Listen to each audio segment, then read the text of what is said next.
थेट सांगलीमध्ये जाऊयात. संजय राऊत बोलतात. अर्जासाठी ही आपण भव्य अशी तप्त उन्हामध्ये मिरवणूक काढली. ते महाविकास आघाडीचे उमेदवार चंद्रहार पाटील मारुती चौकामध्ये आपण सगळे जमलेलो आहोत.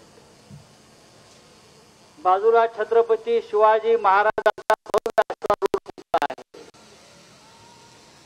उजव्या बाजूला प्रसिद्ध मंदिर आहे सांगलीचं. आणि मला खात्री आहे, जसं चंद्रहार पाटील यांनी सांगितलं की या चौकातून, या मारुती चौकातून अनेक पेलवानांनी कुस्ती बरोबर आपल्या राजकारणाचा डाव सुद्धा टाकला आणि यशस्वी झाला. त्याच मारुती चौकात महाविकास आघाडीचा पेलवान आज उभा आहे. मी सर्वप्रथम आभार मानतो जयंतराव पाटील आणि राष्ट्रवादी काँग्रेस पक्षाचे. मी आभार मानतो सांगलीतले काँग्रेसचे नेते आमदार विक्रम सावंत, विश्वजित कदम या सगळ्यांनी आज आजच्या या आपल्या उमेदवारी अर्ज भरण्याच्या कार्यक्रमात सहभाग. महाविकास आघाडी संपूर्ण महाराष्ट्रामध्ये एक आहे. त्याच्यामुळे सांगलीमध्ये काही वेगळं घडेल हे तुम्ही डोक्यातून काढून टाका. महाराष्ट्रातल्या 48 जागा महाविकास आघाडीला जिंकायच्या आहेत.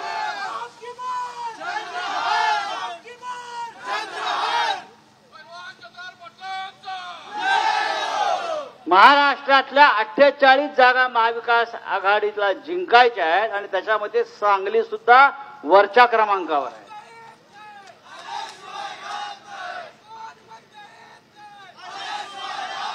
सांगली ही क्रांतिकारकांची भूमी आहे. मगाशी नितीन बांबगुळे पाटील आपण सांगितलं की सांगलीमध्ये स्वातंत्र्य लढ्याची ठिणगी पडली. त्या काळात जेव्हा जेव्हा देश संकटात आला, देशाचं स्वातंत्र्य संकटात आलं, तेव्हा तेव्हा सांगलीनं या राष्ट्राच्या रक्षणासाठी, स्वातंत्र्यासाठी आपलं योगदान दिलेलं आहे. त्याच्यामध्ये मग वसंतराव दादा पाटील असतील, या भागातले किसनवीर असतील, क्रांतिसिंह नाना पाटील असतील, बापू लाड असतील, क्रांतीवीर नायकवाडी साहेब असतील, असे असंख्य क्रांतीवीर या मातीतून दिले. देशाशी बेईमानी करणारा विचार या मातीमध्ये कधी रुजला नाही. आता सुद्धा या देशाच्या दुसऱ्या स्वातंत्र्याचा लढा सुरू आहे. सांगलीच्या क्रांतिकारकांनी जे स्वातंत्र्य मिळवलं ते स्वातंत्र्य धोक्यात आहे. काही लोक हे स्वातंत्र्य खतम करू इच्छित आहेत.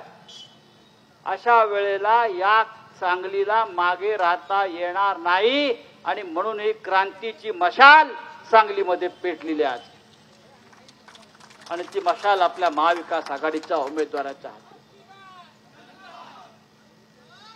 अबकी बार ये मोदी बीज नहीं चलेगा. ये ईस्ट इंडिया कंपनी है. मोदी म्हणजे ईस्ट इंडिया कंपनी आहे. ही मोदी आणि गुजरात लॉबी म्हणजे ईस्ट इंडिया कंपनी आहे. त्यांना आपल्याला घालवायचं आहे आणि सुरुवात आपल्याला त्या क्रांतीची सांगलीतून करायची आहे.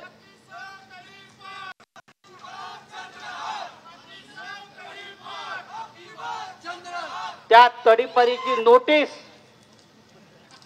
आधी सांगलीत द्या. भाजपचा जो खासदार आहे ना त्याला. आज ही जनता त्या भाजपच्या खासदाराला तडीपारीची नोटीस आताच देते आहे. Get out.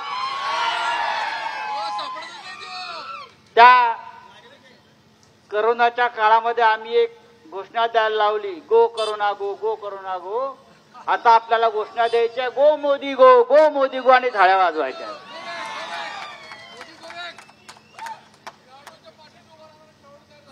हा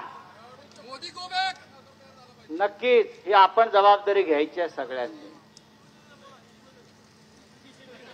मीच बोलणार, दुसरं कोण बोलणार? अरे ईडी बिडी सगळं जाईल नंतर, काय काळजी करू नका तुम्ही. त्या ईडीच्या बापाला मी घाबरत नाही. चला, असे किती आले किती गेले, हा शिवसेनेचा पठ्ठा आहे, लक्षात घ्या. तेव्हा आपल्याला या सांगलीमध्ये ही लढाई जिंकायची आहे. काही लोक प्रत्यक्ष अप्रत्यक्ष मदत करू इच्छित आहेत त्या मोदीला इकडे. त्यांची काळजी करायची नाही. जनता त्यांचा काय करायचं ते करेल. पण आम्हाला खात्री आहे ही लढाई एकाच एकच होईल आणि त्या कुस्तीमध्ये आपला पेलवान विजयी होईल.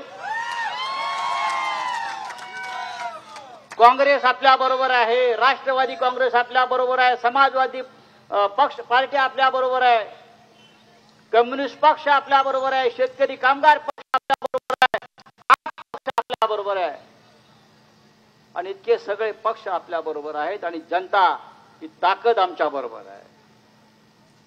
आता या तप्त उन्हात आपण फार काळ चालताय, उभे राहताय. मी आपला फार वेळ घेणार नाही.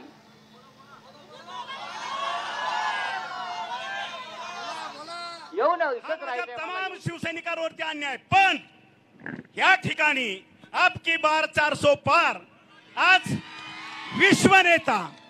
विश्वनेता नरेंद्र भाई यांना आपल्याला पंतप्रधान करण्यासाठी आपलं दुःख विसरून माझ्या तमाम शिवसैनिकांना माझा मानाचा मुजरा आणि कळकळीची विनंती आहे की सगळ्यांच्या पुढे घड्याळांचे पदाधिकारी त्यांच्या सुद्धा पुढे जाऊन आपल्याला अर्चनाताईला ह्या ठिकाणी लीड द्यायचा एवढं तुम्हाला आव्हान करतो. आणि वेळोवेळी समोरचे जे मतदान मागायला येतात त्यावेळेस त्या ठिकाणी हा तानाजी सावंत माझ्या भगिनीसाठी छातीचा कोट करून समोर उभा असेल एवढंच आश्वासन देतो आणि 2 शब्द संपवतो. जय हिंद, जय Maharashtra.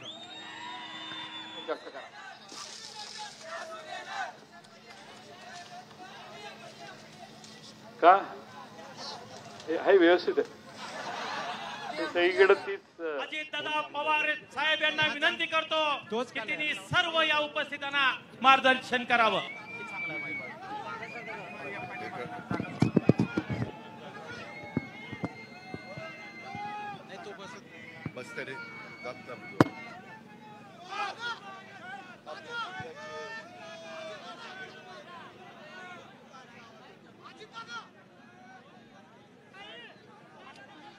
Hello hello hello hello. आपल्या जिल्ह्याचे पालकमंत्री आणि मंत्रिमंडळातील आमचे सहकारी डॉक्टर तानाजीराव सावंत, दुसरे आमचे मंत्रिमंडळातील सहकारी संजय बनसोडेजी, माजी राज्यमंत्री राणा पाटील, तसंच उपस्थित असणारे पाशा पटेल, बसवराज पाटील, आमदार अभिमन्यू पवार, आमदार राजा राऊत, आमदार विक्रम काळे, आमदार सतीश चव्हाण,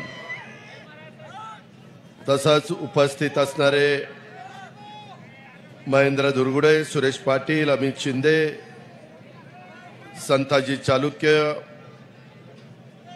ज्यांनी आता आपल्या पक्षामध्ये प्रवेश केला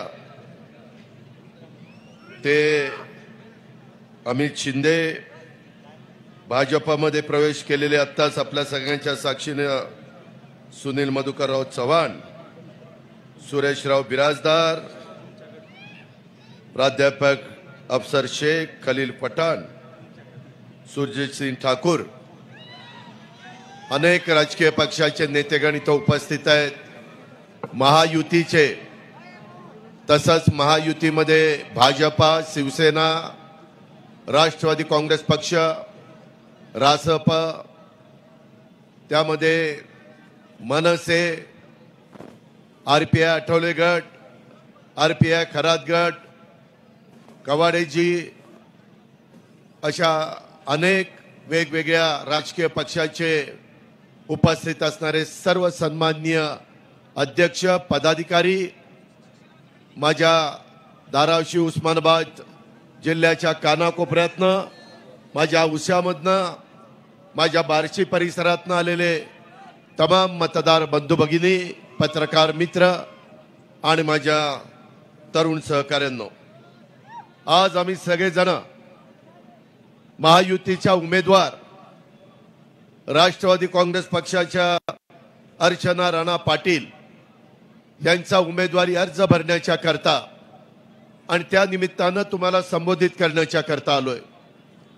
खरं तर भारतीय जनता पक्षाचे प्रांताध्यक्ष चंद्रशेखर बावनकुळेजी पण आलेले होते, परंतु आज 4:30 वाजता देशाचे पंतप्रधान नरेंद्र मोदीजी विदर्भात नागपूरला येणार आहेत आणि त्याच्यामुळे त्यांचं स्वागत करण्याच्या करता चंद्रशेखर बावनकुळे यांना जाणं क्रमप्राप्त होतं आणि त्याच्यामुळं अर्चनाताईंचा फॉर्म भरून आपल्याला सगळ्यांना शुभेच्छा देऊन ते पुढच्या कामाला गेलेले आहेत। त्याची नोंद कृपा करून सर्वांनी त्या ठिकाणी घ्यावी। मित्रांनो, आजपर्यंत मी अनेकदा माझ्या उस्मानाबादमध्ये, माझ्या धाराशिवमध्ये, माझ्या सासूरवाडीमध्ये आलोय, परंतु अशी अलोट गर्दी मी पहिल्यांदाच त्या ठिकाणी पाहतोय। जबरदस्त महायुतीच्या सगळ्या आमच्या आमदारांनी, आमच्या सहकाऱ्यांनी, आमच्या पालकमंत्र्यांनी, आमच्या इतर मंत्र्यांनी परिश्रम घेतले आणि लोकांनी पण उत्स्फूर्तपणाने प्रतिसाद दिला, त्याबद्दल पहिल्यांदा तुमचं स्वागत देखील करतो आणि तुम्हाला मनापासून धन्यवाद देखील देतो। मित्रांनो, एक गोष्ट लक्षात घ्या, ही निवडणूक गावकीची भावकीची निवडणूक नाही, ही देशाच्या 140 कोटी जनतेचं पुन्हा 5 वर्षाच्या करता कोणाच्या हातामध्ये कारभार द्यायचा आहे। जसं घरामध्ये कारभारी योग्य असेल तर घर चांगल्या पद्धतीने चालतं, कारभारी योग्य असेल तर घरामध्ये आर्थिक सुबत्ता सुख शांती नांदत असते। कारभारी जर पार्सलिटी करत असेल, एकाला एक न्याय दुसऱ्याला दुसरा न्याय, तर ते घर नीट टिकत नाही। तसंच तुमचा माझा भारत देश हे आपल्या सगळ्या भारतीयांचं घर आहे आणि त्याच्यामध्ये गेले 10 वर्ष नरेंद्र मोदी साहेबांनी ज्या तडफेने ह्या देशाचं नेतृत्व केलं, ह्या देशाचा नावलौकिक जगामध्ये वाढवण्याचं काम केलं। आज जगात कुठल्याही देशामध्ये गेला तर आपल्याकडं बघण्याचा दृष्टिकोन अतिशय आदराचा, अतिशय रिस्पेक्टचा हा त्या ठिकाणी झालेला आहे आणि हे किमया कुणी केली तरी पंतप्रधान नरेंद्रभाई मोदींनी केलेली आहे। आज त्यांनी फक्त जगामध्ये आपला नावलौकिक वाढवला नाही, जगाशी संबंध चांगले ठेवले। त्याच्यामुळं वेगवेगळ्या जगातल्या देशांनी आपल्याला कधी कमी व्याजाने निधी लागला, उस्मानाबादकरांनो, धाराशिवकरांनो, 0.5% व्याजाने जपान गव्हर्नमेंट आपल्याला निधी देतं। त्याच्यातनं आपण जायका सारखे प्रकल्प, मोठे मोठे प्रकल्प आपल्या धाराशिव, बार्शी आणि माझ्या औसा परिसरामध्ये कुठल्याही भागात पाण्याचा प्रश्न बिकट आहे। मग तो शेतीचा पाण्याचा असेल, तो माझ्या पिण्याच्या पाण्याचा असेल, त्याच्याकरता हर घर नल अशा प्रकारची योजना मोदी साहेबांनी आणली। देशामध्ये सगळ्या राज्यांना पैसे दिले, जेवढे प्लॅन इस्टिमेट असेल 100 कोटी, 50 कोटी नरेंद्र मोदी साहेब पाठवतात, 50 कोटी ते राज्य शासन भरतं, 100 150 कोटी रुपयाच्या योजना ह्या त्यांच्या दूरच्या दृष्टीमुळे झालेल्या आहेत। आता नवीन कार्यक्रम त्यांनी दिला आहे, 3 कोटी लोकांना घर बांधण्याचा कार्यक्रम। मित्रांनो, ह्याच्यामध्ये मागे माझा मागासवर्गीय आदिवासी समाजाला घरं मिळायची, परंतु माझा भटका समाज, धनगर समाज असेल, माझा इतर ओबीसी समाज असेल, माझा अल्पसंख्याक समाज असेल, माझा बहुजन समाजातला गरीब वर्ग असेल, तो म्हणायचा अरे आम्ही पण गरीब आहे ना, आमची पण परिस्थिती घर बांधायची नाहीये, आमचाही विचार करा. आता मात्र नरेंद्र मोदी साहेबांनी सगळ्या जाती धर्माचा, गरिबांचा विचार केलेला आहे आणि त्यांना एक चांगल्या प्रकारचा निवारा 3 कोटी लोकांना देण्याचा, 3 कोटी घरं देण्याचा अशा पद्धतीचा निर्णय घेतलेला आहे. मित्रांनो, या तर वेळेस गरिबांना पाठीमागच्या काळामध्ये आम्ही सरकारमध्ये असताना एकदा आम्ही वीज माफी केली शेतीला. बसवराज पाटलांना आठवत असेल, सुशील कुमार शिंदे मुख्यमंत्री असताना.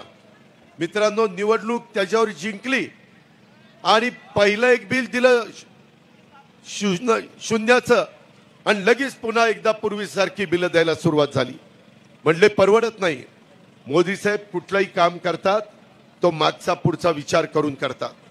आता एकनाथराव शिंदे, देवेंद्र फडणवीस माझी ज्यावेळेस महाराष्ट्रामध्ये महत्वाच्या कार्यक्रमाच्या करता नरेंद्र मोदी येतात त्यावेळेस राज्याचे प्रतिनिधी म्हणून आम्हाला त्यांच्याबरोबर बोलण्याची संधी मिळते, आम्ही चर्चा करतो, त्यावेळेस ते आम्हाला सांगत असतात. आणि म्हणून आता 300 युनिट पर्यंत जो गरीब वीज वापरतो त्याला इथून पुढं मोदींचं तिसऱ्यांदा सरकार आलं की मोफत 300 युनिट पर्यंत वीज मिळणार आहे, मोफत वीज मिळणार आहे. आमच्या शेतकऱ्यांच्या करता, आमच्या सगळ्या पालकमंत्र्यांच्याकडे, मंत्र्यांच्याकडे, आमदारांकडे लोक येतात, म्हणतात आम्हाला 12 तासच वीज मिळते, आम्हाला दिवसा वीज पाहिजे. त्याकरता एकनाथराव शिंदे, आमचे देवेंद्र फडणवीस आणि आम्ही सगळ्यांनी सरकारमध्ये निर्णय घेतला 8.5 लाख आपल्याला सोलरचे पंप द्यायचे. सूर्य उगवला सकाळी तुमचा पंप चालू, सूर्य मावळला शेतीचा पंप बंद आणि घरी जायचं. रात्री अपरात्री वेगवेगळ्या विंचू काट्याची भीती असती, सापाची भीती असती, काही भागामध्ये बिबट्यांची भीती असती. त्याकरता एक चांगला निर्णय हा महायुतीच्या सरकारने घेतलेला आहे. हे सरकार तुमचं आहे. एकनाथराव शिंदे सांध्यापासून बांध्यापर्यंत जाऊन सांगतात, अरे बाबांनो हे सरकार तुमचं आहे, शासन आपल्या दारी. आम्ही शेतकऱ्याच्या पोटी जन्माला आलेली मुलं आहोत आणि त्याच्यावर शेतकऱ्याची काय अडचण आहे, शेतकऱ्याचं दुःख काय, शेतकऱ्याला काय मदत केली पाहिजे. मगाशी पाशा पटेल साहेबांनी काही गोष्टीचा उल्लेख केला, त्यांचंही त्या क्षेत्रामध्ये चांगल्या पद्धतीचं काम आहे आणि म्हणून त्याही कामामध्ये अतिशय उत्तम पद्धतीनं माझ्या शेतकऱ्याला. आता तुमचं सोयाबीन निघालं, सोयाबीनचे भाव कमी होते. आम्ही एकनाथराव शिंदे, देवेंद्रजी, मी, तानाजीराव, संजय बनसोडे सगळ्यांनी कॅबिनेटमध्ये निर्णय घेतला. आमच्याकडे सगळी माहिती नव्हती, आचारसंहिता लागणार होती. त्यावेळेस आम्ही सगळ्यांनी ठरवलं 4,500 कोटी रुपये सोयाबीनचे दर घसरलेले आहेत, त्या माझ्या शेतकऱ्याला मदत करण्याच्या करता आपण तरतूद करून ठेवू. उद्याची आचारसंहिता संपल्यानंतर धाराशिवकरांनो, औसाकरांनो, बार्शीकरांनो आम्ही त्याच्यामध्ये तुम्हाला मदत करणार आहे. तिकडं धानाला मदत केली, तिकडं वेगवेगळ्या ठिकाणी जो शेतकरी अडचणीत येईल त्याला मदत आम्ही करतो. आज दूध उत्पादक शेतकरी अडचणीत आहे, भाव फक्त 27 रुपये त्याला मिळतात. 5 रुपये लिटरला राज्य शासन गाईच्या दुधाच्या करता सरकारच्या तिजोरीतनं माझ्या दूध उत्पादक शेतकऱ्याला परवडलं पाहिजे म्हणून देण्याचं काम करतोय. हे शेतकऱ्याचं सरकार आहे, हे तुमचं सरकार आहे.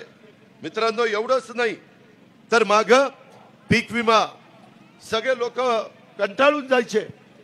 शेवटी आम्ही निर्णय घेतला, माझ्या मराठवाड्यातल्या लोकांना, विदर्भ, पश्चिम महाराष्ट्र, कोकण यांना पीक विम्याच्या करता त्रास द्यायचा नाही. आता 1 रुपयामध्ये पीक विमा मी तुमचा उतरवतो. हजारो कोटी रुपये राज्य सरकार आणि केंद्र सरकार तुमचं भरतं. मध्ये अडचण आली, राणा पाटलांनी त्याच्यामध्ये प्रयत्न केला, त्याच्यामध्ये काही प्रमाणात यश आलं. 350 कोटी रुपये या भागातल्या शेतकऱ्यांना पीक विम्याचे मिळाले. त्याच्यानंतर अजूनही केस चालू आहे, अजून पैसे कसे मिळतील याबद्दलचा कोर्टामध्ये आपण लढतोय, चांगल्या प्रकारचे वकील देतोय. मित्रांनो, एवढंच नाही तर आपण आता तुळजापूर, त्याच्या संदर्भातली धाराशिव आणि सोलापूर अशी जी रेल्वे 1000 कोटी रुपये लागत होते, मोदी साहेब म्हणले मी तुम्हाला ती रेल्वे देतो. 50% तुम्ही द्या, 50% राज्य सरकार. आम्हाला सगळ्यांनी सांगितलं की त्याच्यामध्ये पालकमंत्री तानाजीराव असतील, तिथं बाकीचे माझे सहकारी अभिमन्यू पवार असतील, राजा राऊत असतील, राणा पाटील असतील, आमचे वेगवेगळे आमचे सहकारी असतील, त्याच्यामध्ये सगळ्यांनी सांगितलं की बाबा ह्यामध्ये मदत झाली पाहिजे. आणि आमच्या उमरग्याच्या आमदारांनी देखील त्यामध्ये भूमिका मांडली आणि त्यांनी सांगितलं की दादा ही गोष्ट तुम्ही त्या बाबतीमध्ये दिली पाहिजे. आणि तशा पद्धतीनं निम्मे पैसे राज्य सरकारच्या तिजोरीतनं, म्हणजे 500 कोटी जर केंद्राने दिले तर 500 कोटी आम्ही त्याच्यामध्ये देणार. आणि अशा प्रकारे आपली उस्मानाबाद, त्याच्यामध्ये तुळजापूर, सोलापूर, धाराशिव अशा पद्धतीची ही रेल्वे, त्याचं काम आपण सुरू करू.